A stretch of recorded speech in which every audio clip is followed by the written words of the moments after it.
Ahoy! This is the Cock and Bull podcast, brought to you pre-recorded from two different cities. My name is Spencer Faust, and I am joined, as I am every week, by my co-captain, Nathan. Yes! Now, actual captain this time. Both hands on the wheel, but both ears in the podcast.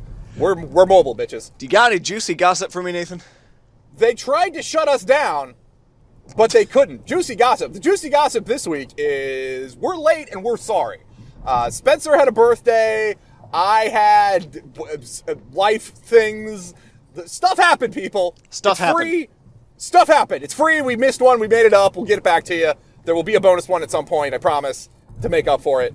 I don't know. It'll just be. I would like to blame my employment also for kind of getting in the way, which I would like to. Yeah, and you went ahead and quit that so that it's no longer in the way. I've quit my job. Thanks to the remarkable success of this podcast, I'm striking out as a full-time podcaster, relying solely on the wonderful support of our dear listeners.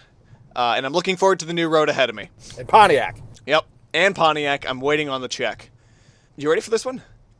I am always ready for this one. Now, this was, if I remember correctly, it's been a while since the last time we did this. This was what you promised to be a long one. Uh-huh. I imagine it will be, and it's also pretty relevant. I think the next two are going to be pretty relevant to the fact that Toys R Us is going out of business. Okay, so are you saying that Toys R Us is relevant to this story? Uh-huh. Is it about large anthropomorphic giraffes? Oh, if I answer any more questions, it might be a spoiler. H. Ty Warner was born on September 3rd, 1944. Wait, hold on. What was his name? H. Ty Warner. H. Ty Warner? Yeah. Not H. Time Warner? Like No. It was unfortunate. But okay. It's a terrible coincidence for him. I was about to say, he was so close to being the name of a mega multi-billion-dollar merged conglomerate company, and that would have been really cool. But okay, cool, keep going. Son of a toy salesman, Harold Warner, and pianist Georgia Warner, he was born in the Windy City of Chicago. Now, his parents apparently named him Ty after baseball player Ty Cobb. Ty Cobb! Yeah, I know things. Yeah. But his mom ended up calling him Tyrone anyway, so apparently that idea just fell through. So they named him Ty, and she called him Tyrone in the first example of lengthening a nickname. Warner was part of a rich family, living in a villa designed by Frank Lloyd Wright himself. Oh, cock and balls. Holy shit. All right, I mean, that's impressive. He was also well-educated, going through such prissy-sounding schools as the Lyons Township High School, the St. John's Military Academy, and the Kalamazoo College, where he studied drama. Okay. So, other than the last one that kind of sounds like kazoo, what about the blank Military Academy and the Lion's Head School for Boys? Those sound like badass schools. Lyons Township. And then when I just hear Military Academy and it's like a high school, that's just for show. You assumed that he fucked up and he had to go get on the right track on a Scared Straight style program. After just a year at Kalamazoo, Warner shipped off to Hollywood with the hopes of becoming an actor. That's what you do? Now, instead of doing that, he ended up being a gas station jockey, a grocery store clerk, and a door-to-door telephone salesman. All things you also do. Door-to-door telephone salesman. Uh-huh. What matters is he was doing it in Hollywood. This was like when there were like 4 telephones. I mean, he was I think he was going by saying, like, here, if you just buy this phone, then I can sell you shit without you having to open the door. It'll be delightful. You can call Mabel down the street. It's early, if this is in his, maybe 20s, let's say, this is like the early 60s. I can't imagine we were that short on telephones in every household, but I don't know. I'm going to go ahead and assume that, I don't know, Grandma used to tell stories about the communal phone down the road on the farm and all that other nonsense. You're right. You're right. His dad talked him into coming to work for the toy business, specifically with Dokken, based in San Francisco. Now, as we've established... let's establish some other things here. How hard do you have to get talked into going into the fucking toy business? I mean, for Christ's sake, people. Who comes up to you and says, son, I want you to get into the toy game? Nah. No, Dad, you don't understand. I'm doing so good at this phone sale thing. I was about to say, I want to sling gas and sell phones door to door. You don't get it, Pops. Phones this is my really future. Heavy in the 60s. So...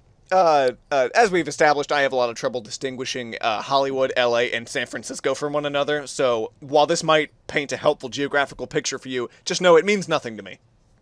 I mean, 2 of them are inside of each other, essentially, and the other one is like 8 hours north, so, I mean, no big deal. Now, Ty Warner's success at Dokken was built around his eccentricity. He would show up to meetings and pitches with a giant fuzzy pimp coat and a matching fuzzy top hat. So he was the Macklemore of his times. Yeah, it worked exactly the way he wanted it, too, in that everybody that saw him thought, if he's dressed like this in the middle of Indiana, he's on some next level shit. And then they would agree to see what he had in his briefcase. Oh, yes, baby. Oh, yes. And that answer is nothing. Nothing. There's nothing in the briefcase. I'm an eccentric. Man, look at me. After 16 years at Dokken, Warner mortgaged his condo and moved to Italy. But in 1983, his father died, and so Ty came back to America. Now, he came back to the U.S. with an idea, though. He cashed out with his savings account in Dawkins and the money he earned at the condo and founded the Ty Toy Company. Okay. Now, okay. Ty had been inspired by a series of stuffed cat toys in Italy that had no counterpart in the United States. And in 1983, he got to work on a set of stuffed cats of his own, shipping them from his own apartment in Hinsdale, Illinois for $20 each. That's a lot of Whoa! $1983. Holy fucking balls. If you told me it was $20 right now for a stuffed cat, I'd tell you to get fucked. Holy shit. What do these things do? Now, the Furbies of their time? What the hell? It's just a stuffed cat. In 1991, he launched the series of collectible toy bears that also sold quite well. No, stop it. No. In no, 1992. No! Oh god, no, I see this one! Oh, fuck you! Fuck you and those little TY tags on the ends of their ears! Fuck you and this Beanie Baby bullshit! You know, we'll just jump ahead. In 1993, the original 9 Beanie Babies hit the market. God damn it. God damn it. There is someone They were loading up who's homeless because he mortgaged all of his houses to buy those things. There were people that were drugged from McDonald's to McDonald's to get the tiny ones. Fuck you, this is giving me PTSD. Oh, buddy, this is going to be such fun for you. They were loading up on store shelves by 1994, but sales were slow at the time. Now, I've already dropped a bit of a ball here. We're talking about the Beanie Babies. You know, like my sister and I, as I remember, collected these when we were kids. And though I don't remember too much of it, because that was 2001, 2002 for me. Let's also go back. Welcome to another edition of the Faust family history. You just said the words you and your sister collected something in 2001. And no, you didn't. You two didn't speak to each other in 2001. There was, I lived there. No, not together. Me and Emily had them. We were all over that shit. We went to the Spencer Road Public Library and we bought ourselves some fucking Beanie Babies. Like, they were crack. I've got to make it clear, this was not a team effort, she and I. It's just, we both did this thing. Oh, maybe. But I mean, if you're trying to compete with someone who's 6 years younger than you, I mean, it's kind of... Nathan, why don't you give me the perspective of someone who witnessed Beanie Babies in the mid-90s? Oh, what was the perspective? The perspective was, we must have them all. They were the Pokemon before there were Pokemon. It was a thing, and you could have them, and there were more than one, and you could have all of them. And they were like, you know what the depressing thing is? They were probably like $10 or $15. So the $20 cat thing, I really shouldn't have been giving him so much shit for. No, they were overpriced fucking stuffed bags that if you didn't put them, you know what we did with them? You know what we did with these things? We put them in glass cases, like they were like the crown jewels, and you stacked them and you presented them, because these were investment items, people. Investments. People were, this was a fucking nightmare. It was a status symbol. If you didn't have the right one, you were fucked. You had like trash off-brand, not good Beanie Babies. You bought little plastic cases for the tags on their ears because you had to keep them intact. This was a goddamn racket, and this man ruined everyone's childhood. Fuck him. So for non-Americans, or people my age, who do not fully realize the scope of just how big this whole thing was, let me explain the economics of plushie toys. Ty's sales... It was the Beatles plus Jesus plus the Pope. It was evil. It was everywhere. It was, by no exaggeration, the biggest toy phenomenon in the world. I mean, this beats Barbie. Stay tuned next week. This beats Star Wars action figures. This is massive. I mean, this is the best-selling brand of toy ever. Does it beat Pogs? It does beat Pogs. Okay, makes sense. Now, Ty's sales weren't killer when Beanie Babies first hit the shelves. When Ty announced that he was going to retire some of the Beanie Babies from production, though, people started to see that this was a rare commodity. I think it began with one of the bears in the first 9. he personally went to the sweatshop in, God, Vietnam, who knows, that was making these, and he leaned down to this underpaid slave and he said, "I don't like how flat its face is. Make it rounder." And then once the flat ones were gone, oh God, why? flat face Beanie Baby suddenly is worth so much money. All right, we've got a lot of things to unpack there. One, telling the poor Asian child that is obviously making these toys to make its face rounder just seems insulting. Kind of. Two, one, any amount of money that you're paying a slave is overpaying that slave, if anything. I mean, I think that kind of defeats the purpose of slavery if you have to pay them. But two, yeah, I don't doubt it. Also, the concept that we said we're going to retire it so it's now a rare commodity is, I feel like, the most American thing in the world. I don't know why. I feel like it's Bitcoin all over again. I feel like it's like, we have this thing. We need this thing! Like, as soon as you make it seem like it's scarce, we have to have it. Now, collectors started buying out every single store's stock. I mean, people were camping at toy stores, grandmas were trampling 6-year-olds, and if all this sounds like bullshit, prepare for the decade I will be referring to as the Beanie Baby bubble. So there are rumors that the Beanie Baby trading scene started in Chicago, where a group of parents realized that they each had a collection and started an exchange rate. So Tabasco the Bull was like a 2-to-1 trade for the rare toucan plushie. And I had both of those. These were, by the way, $5 a piece off the shelf. And it's also we need to clarify something just to make sure people don't get clairs. It's Tabasco the Bull, not Tobacco the Bull. Did I say that? The bull wasn't smoking. You absolutely Son said of a bitch. Tobacco the Bull, and I was very, very concerned for Marlboro, because he was Tabasco. Sponsored he was tie. He did have a fat, sticky blunt hanging out of his mouth. And Oh, Jesus! He thought he wanted you to know smoking was cool. I mean, this was only a couple of years after Joe Cool was gone, so I mean, it was not far removed from when that could have been a real thing. These plushies I mentioned are $5 a piece at the time off the shelf. Were they? Yes. Okay, that's good. That's good. I feel better about my life choices now that I know they were $5 a piece. I mean, they're a lot better than the $20 bears that were explicitly labeled as collectibles. I mean, yeah. I mean, I feel like the only other collectible thing that it was competing against at the time were like Dale Earnhardt commemorative plates, and those just they didn't have the same market overlap. The $5 price on shelves was a small price compared to what others were paying secondhand, though. If you get a hold of a rare Beanie Baby at the store, at the right time of day for just $5, you were gonna flip that thing for like 15 times its price. It's the housing bubble all over again, people. Only with beans. Now, beans and spelt. Now, Nathan, this is like 1995 I'm talking about. So how are you gonna coordinate trades with people outside of just your own neighborhood? You gonna set up a forum on your Angel Fire website? Leave a note? I don't even think Angel Fire was there at that point. I mean, Nathan, 1995 entrepreneur Nathan, is going to go to Fairmont Elementary School and post up in the cafeteria and just start running trades. What, like a bazaar? Like you've got a tent? Oh, dude, you go to the playground and there is a whole black market. It is the New York Stock Exchange was nothing compared to the fucking jungle gym outside of Fairmont when the Beanie Baby craze was at its height. Oh no, it was nothing. I'm picturing a little 8-year-old in a absurdly large coat. And just like you whip it open and you're like, boy, you got Tabasco? Yeah, everyone needs Tabasco or the fun multicolored chameleon. He was my favorite. Oh, buddy, I think he comes up later. No, the crab, the multicolored crab comes up. No, Mr. Krabs comes up. Also, if Valentino the bear comes up, the Valentine's Day special edition bear, don't tell me because I bought that and gave it to my 5th grade girlfriend, quote unquote. And if that one was worth money, I'm gonna be kicking myself. I'm gonna save you some trouble. I'll avoid it. Now, Nathan. Okay. How do you coordinate such a big trade? I don't know if the local YMCA had a billboard or something Palm Pilot.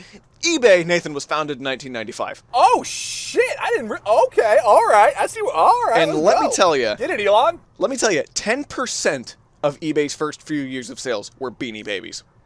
I don't doubt it. Was Elon Musk involved in eBay, or did I just shout him out for nothing? PayPal. He was PayPal, wasn't he? Son of a bitch. And today there are still a few Beanie Babies that are so rare that they're still being bought and sold over eBay for more than $10,000.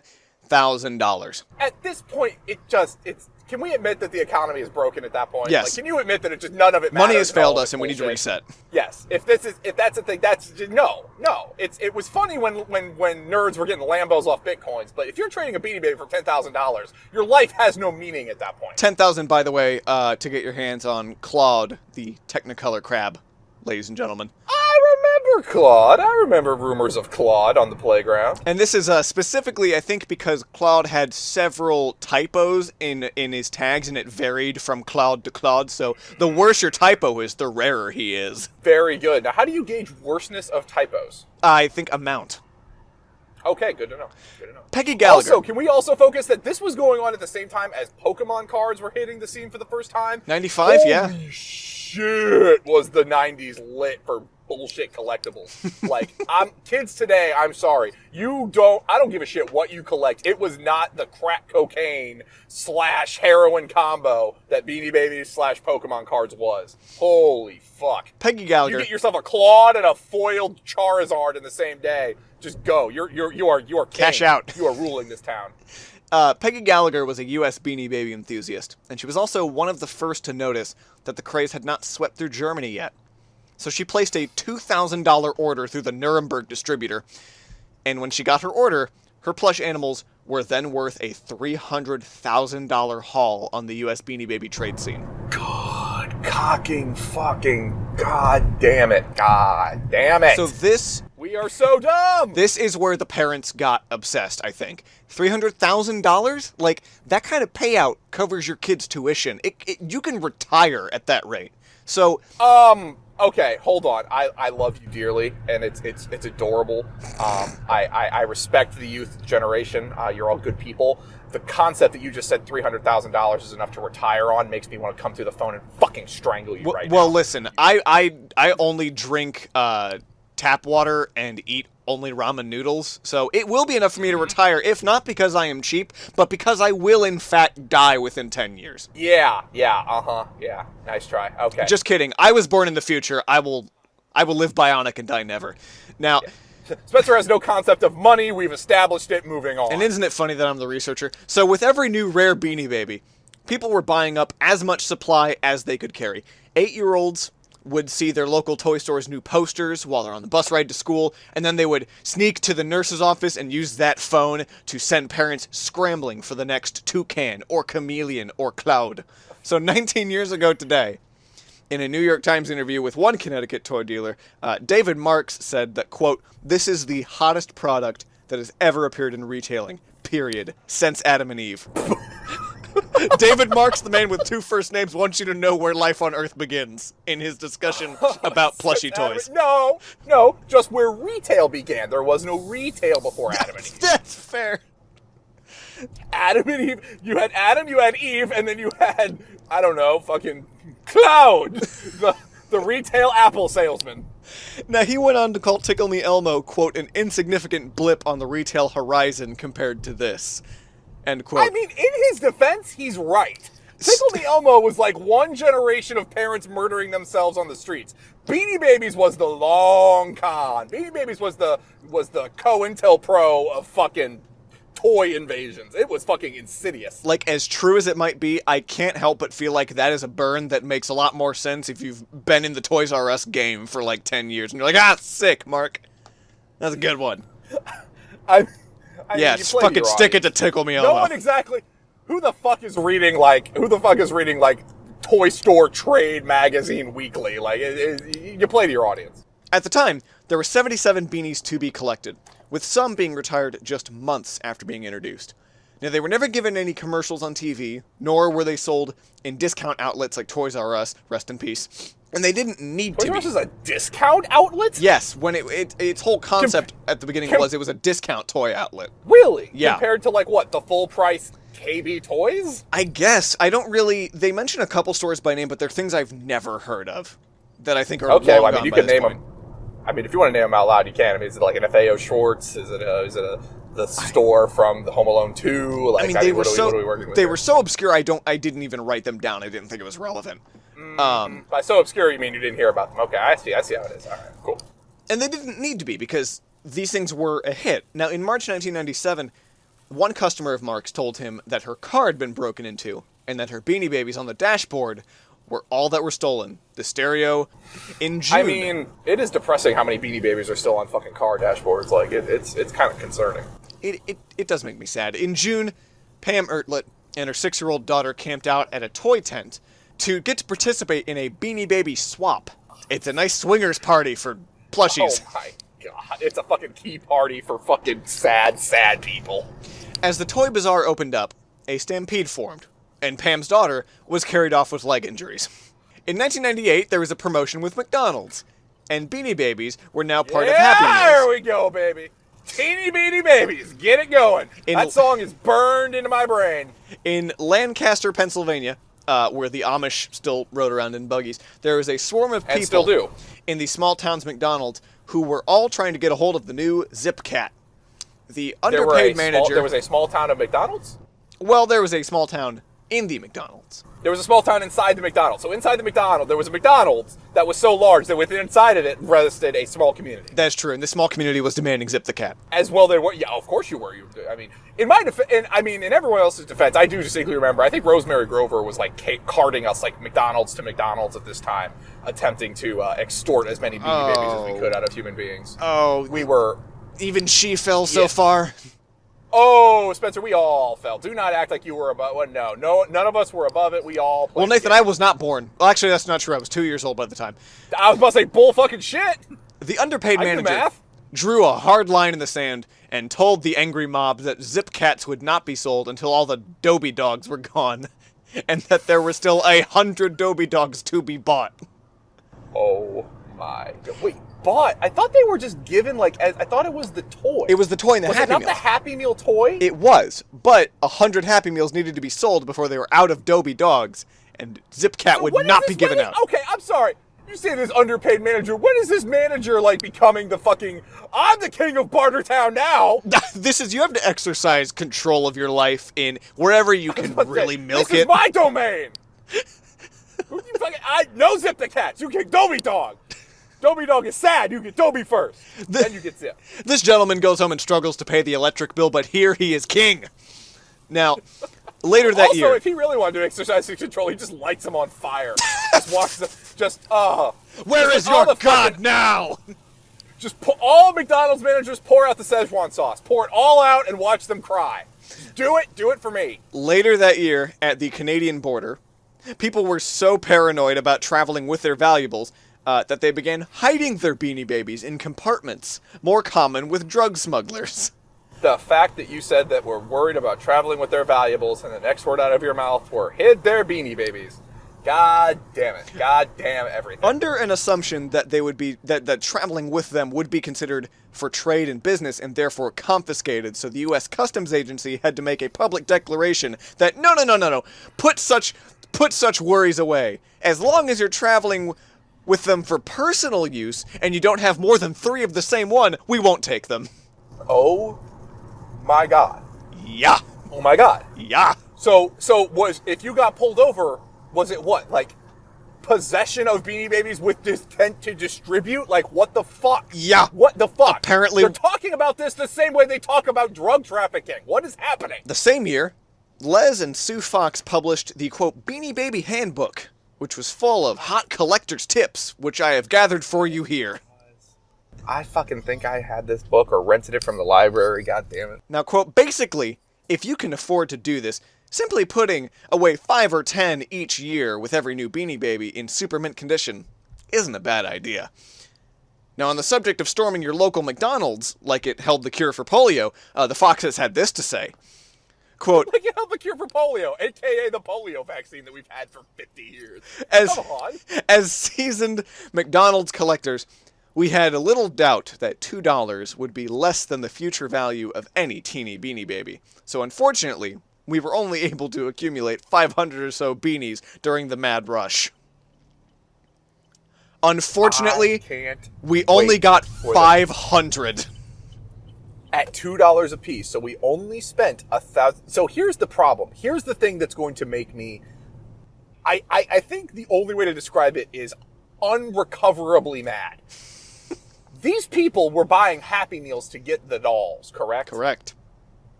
How much of that food just got thrown away?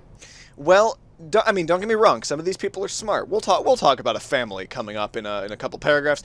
That quote, by the way, Nathan, good. was on page 180 of this book about collecting Beanie Babies. That's too many pages. That's just too many pages. That is far too many pages. One That's review. Insanely too many pages. Page 1, buy a Beanie Baby. Page 2, stop. One review of this book described it as, quote, a heartless, mercenary endeavor that strips whatever innocence remains in childish hoarding. Les and Sue Fox's The Beanie Baby Handbook teaches kids that fun, imagination, and all other qualities we love in toys get in the way of profitability. Oh my God, Okay, so we need to focus on a couple things here. One, this is pure capitalism. This is endgame capitalism. I do not subscribe to communism's awesome Twitter. I love it. I love you guys out there. Keep up the good work, comrades, or whatever you're doing. But I don't go that far.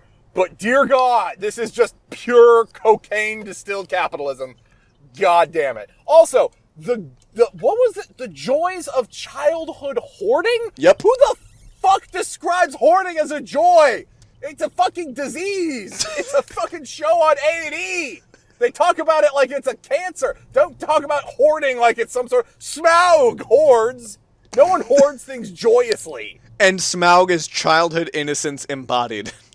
Yeah, Smaug and Scrooge McDuck. Childhood, innocence icons. Richard Gurnandy.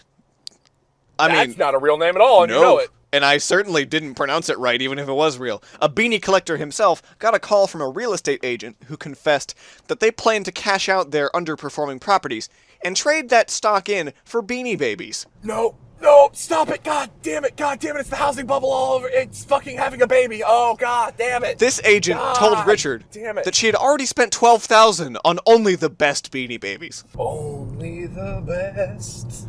Richard told her this was a great idea.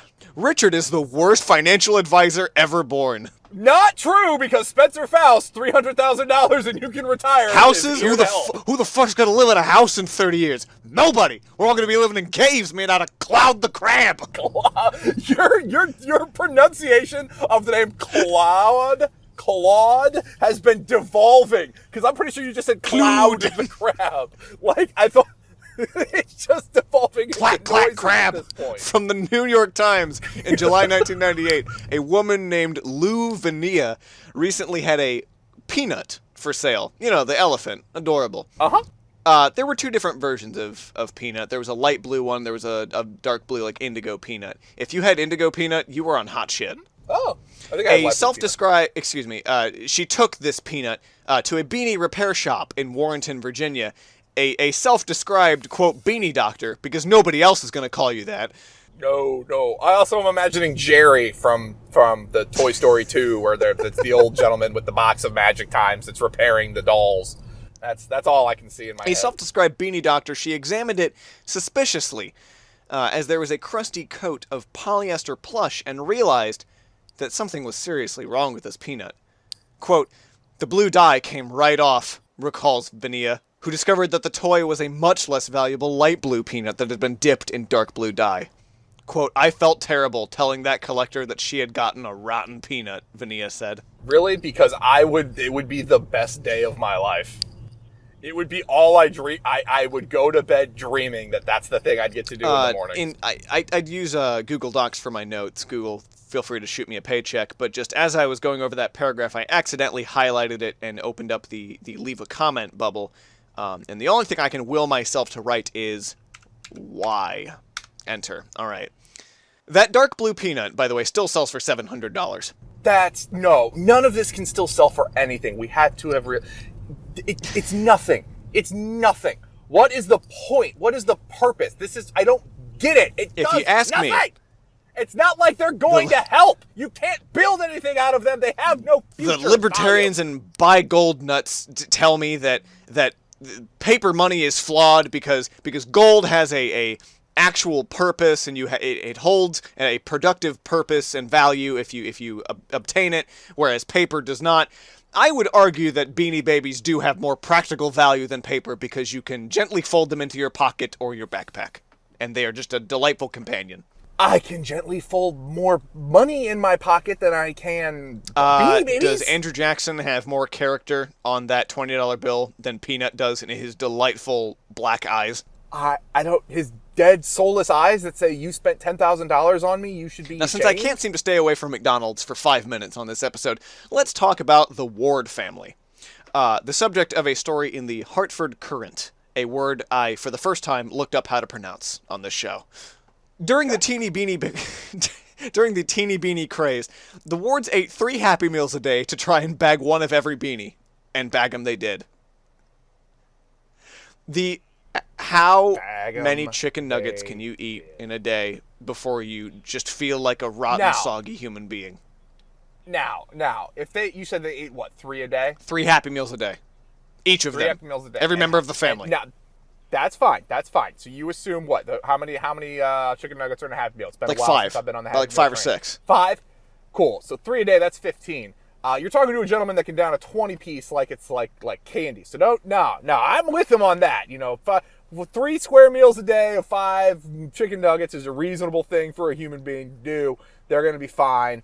Look, I've been out of the nugget game for a long time. I did used to eat 20 at a time, but I also felt the terrible sadness afterwards. Yeah, but they're not eating 20 at a time. They're eating 15 over the course of 24 hours. That's fair. That's a reasonable way to eat food. It's fair. I'm not gonna. No, these are horrible dirt people that were fucking using like a Beanie Baby investment strategy. Don't get me wrong. I'm not arguing about that, but we don't need to call their dietary habits into question. I'm just saying, it's got to be harder to consume your 3rd Happy Meal as Grimace is staring down at you from the wall, 2D and purple, just with eyes that beg the question of, is it worth it, child? Is it worth it? No, yeah. Grimace is definitely judging you. And when Grimace is judging you, things have taken a turn for the worse. My car is being assaulted by ducks. We can't go past that That sentence stands on sentence. its own. That sentence stands on its own. There are ducks. They are assaulting my car. Their house was home to more than 500 Beanie Babies, many of which were personalized based on their room of the house. Quote, "She buys them clothes," the daughter said, referring to her mother. Yeah. Hey, so I don't want to put this on pause real quick, but I feel like we need to establish what's happening in my surroundings right now because I feel like it may be more relevant. One, the car is still being assaulted by ducks. That's happening. I don't know what to do right now. As someone that likes ducks, I don't want to murder them, but they are actively trying to murder my car. Also, a gentleman just pulled into the empty lake parking lot that I'm sitting in with a flat tire, and he's pulling trash bags out of the back of his car. And there's another gentleman coming up to help. I may be an accessory to murder at this point, and it's kind of concerning to me. When the trash bag goes in the lake, Nathan. Oh, hold on. The ducks are going to their car. The ducks. Oh, wait a minute. The ducks are going to their. Yes, the ducks are in. Wait a minute. There is a duck standoff. There are 2 groups of ducks, distinct. 3 white ducks, 3 brown ducks. Oh my God, the staring factions. at each other and they are quacking. Now they've all joined together in harmony, and now they're attacking the other car. This is brilliant. This is it. Oh yes, get it, ducks. When you say they're all right, are they attempting to tear open the bag and just let the evidence spill out, or are they? They're really just circling it menacingly. Okay, so they're attempting to starve it out. They're putting it under siege. Yes, they have placed this car under siege. They've seen that it's crippled. The tire's flat. They have. They are circling their prey.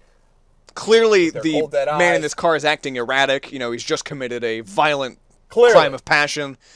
I'm trying to find where I left off. The family was eating chicken nuggets, and they were sad. Quote, "She buys them clothes," the daughter said, referring to her mother. Quote, "They have them all over the house. She just bought the one in the kitchen a special chef's outfit." Her husband assured the reporter that it was better than drugs or gambling, and besides, they had it under control now, as they were only spending $500 a month on the Beanie Babies. That can't be your comparison. You can't make that the comparison and then say it's only $500 a month. It's better than gambling. I'm only spending $500 a month on crack. It's fine. I have it under control. Is it better than drugs? Because if I'm buying $500 of sweet ganja per month, I feel like one of us is happier at the end of the month. Yeah! I'm expanding my mind and making really great reggae tunes You just have worthless dolls. And then there's a story that I think we've all seen where the Associated Press reported on a divorce hearing where the defendants were told by a judge to sort out their Beanie Baby collection on the courtroom floor, claiming each one of them one at a time. Quote, Yep, I do remember that. "It was humiliating and unnecessary," the ex-wife said. Wait. That was the humiliating part? No, that judge deserves a medal. That judge deserves a medal. And what was humiliating is the fact that your Beanie Baby collection was large enough to need dividing in court. Now, that's what was embarrassing and unnecessary. Nathan, to wrap things up, I want to dive into how did it all end? The Beanie Babies, not this marriage.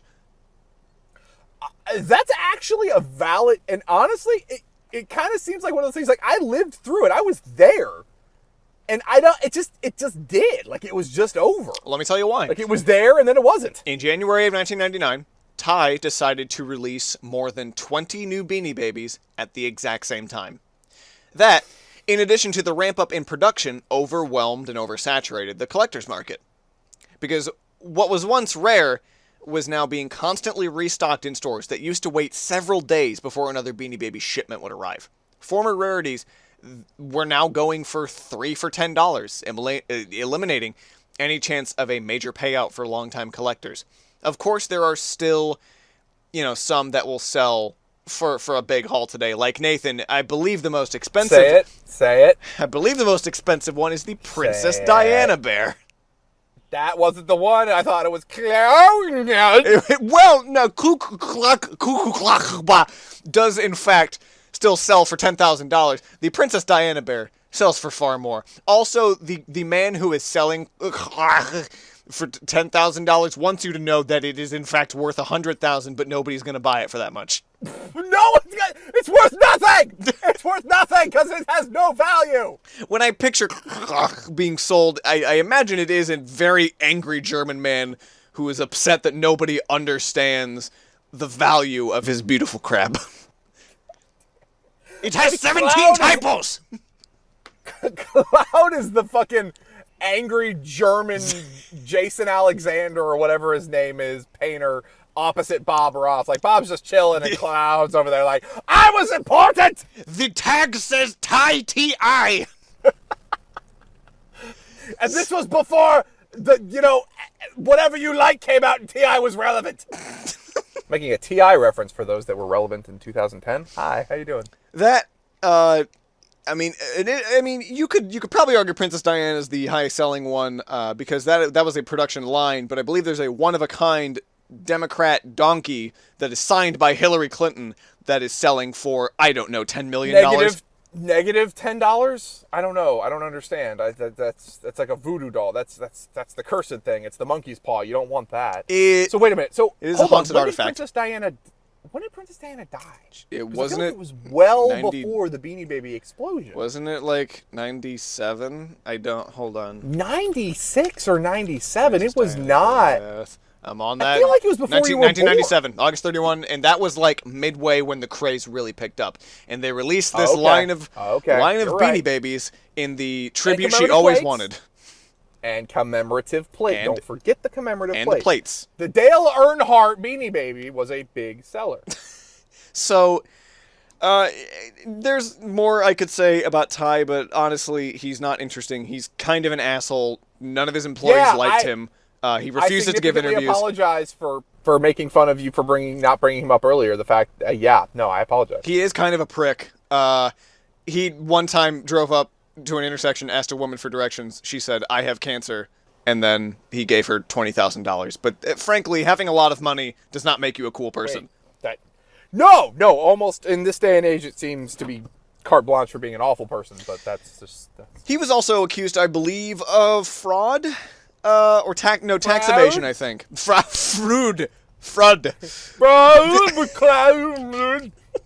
Yeah, no, I mean, all of that sounds like things that definitely he probably would have done. He artificially created a bubble for a value of a thing that has no value. And, I mean, the man is, if anything, he should be convicted of making a bad wish on the genie.